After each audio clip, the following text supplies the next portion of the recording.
When it comes to our automated test suites, these should be some of the best documentation we have. Not only are they executable proof of how the system works, but they're also always kept up to date. These two things, however, won't make it great documentation.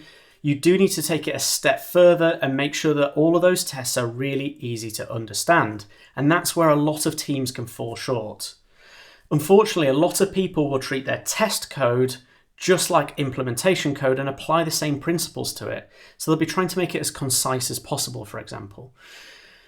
This might sound great, but whenever you create abstractions, you pay for that in a debt almost, with indirection. And effectively what that means is you have to piece together different files, different classes, different methods to understand how the code works behind the scenes. When it comes to our tests, the moment you're having to cross-reference, even within the same file, if you're having to scroll up and down to figure out where variables are declared, it's no longer great documentation. So if you want some tips to make your tests better documentation, I just start with trying to fit each test within one block of code. I don't declare those variables or have callbacks outside of that block. Try and make it so that the test follows chronologically. I like to use 3 sections.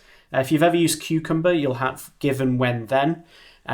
If you've not, effectively, I treat them as a range at the top.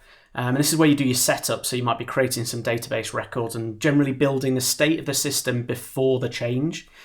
You'll have act, and effectively that's where you trigger the business logic that you're trying to test the behavior of.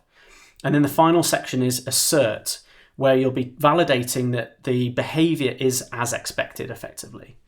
Within all of that code, you'll want to make sure that you're minimizing the amount of times that you're calling out to other areas of the system.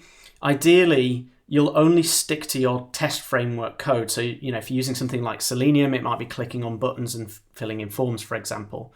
That's effectively like a shared vocabulary that you and your team should all understand and be able to read without having to go away to other documentation.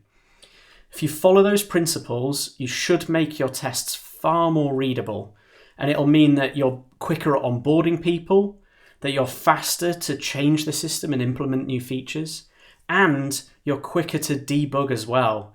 So writing your tests for readability has masses of benefit.